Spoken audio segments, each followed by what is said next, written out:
नमस्ते, मेरो नाम चाहिँ दिल कुमार र मैले चाहिँ यो 6 महिनाको बुटिक ट्रेनिङ कोर्स चाहिँ 4 महिनामा कम्प्लिट गरेको छु।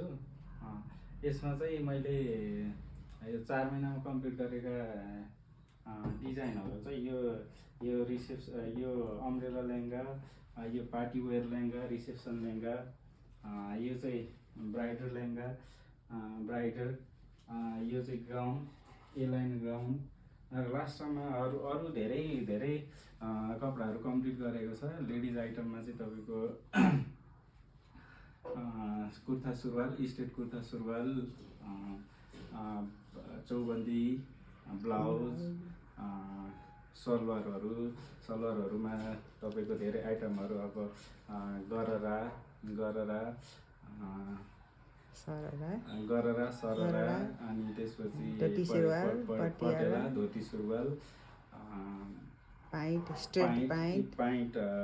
जेन्ट्स आइटममा चाहिँ पाइन्ट, स्ट्रेट प्लिटवाला पाइन्ट, नन प्लिटवाला पाइन्ट, र लास्टमा चाहिँ यो दौरा सुरुवाल, यो म आफैले सिलाएको दौरा सुरुवाल। यो सबै क्लासमै गर्नुभएको होइन दिलकुमारजी? क्लासमै कम्प्लिट गरेको। यो 6 महिना लाग्ने कोर्स चाहिँ एकदम 4 महिनामा कम्प्लिटली गरेर चाहिँ उहाँ दिलकुमार विश्वकर्मा हुनुहुन्छ।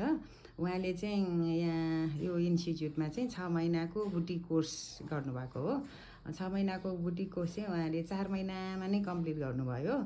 र उहाँले यो क्लासमा गर्नुभएको लुगाहरू उहाँले लगाइराख्नु भएको दौरा सुरुवाल, अनि जेन्ट्स पाइन्टहरूमा प्लिटवाला, नन प्लिटवाला सर्ट, अनि लेडिजहरूमा कुर्ता सुरुवाल, ब्लाउज, लेहेङ्गा, अनि ब्राइडल लेहेङ्गा, सुरुवालको धेरै भेराइटीहरू, अनि ब्लाउजहरू गर्न सफल भएको छ। हजुरले चाहिँ अब गएर कहाँनिर बुटिक खोल्ने हो? म चाहिँ इटरीमा बुटिक खोल्दैछु। इटरी तररा चोकमा।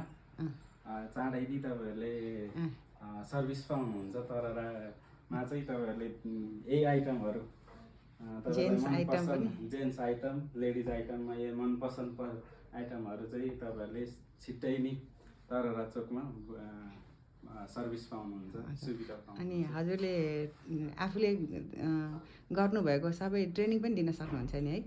एकदम मजाले। अब म्यामहरूले त्यही अनुसारले चाहिँ मलाई फ्यामिलियर रूपमा चाहिँ हरेक सानो टेक्निकहरू म्यामहरूले एकदम राम्रोसँग सिकाउनु भएको छ। र मलाई यति कन्फिडेन्स चाहिँ छ कि 6 महिनामा जति पनि मैले गरेका मैले गरेका कोर्सहरूमा चाहिँ मैले आफूले पनि अरू म जस्तैलाई चाहिँ ट्रेनिङ दिन सक्छु भन्ने कन्फिडेन्ट चाहिँ छ मसँग। Thank you so much. तपाईँको उज्जवल प्रगति होस्, तपाईँको कार्य सफल होस्। भोलि तपाईँको आफ्नो ठाउँ चाहिँ प्रस्थान हुने दिन होइन? हजुर। तपाईँको यात्रा पनि शुभ रहोस्। हस्, धन्यवाद।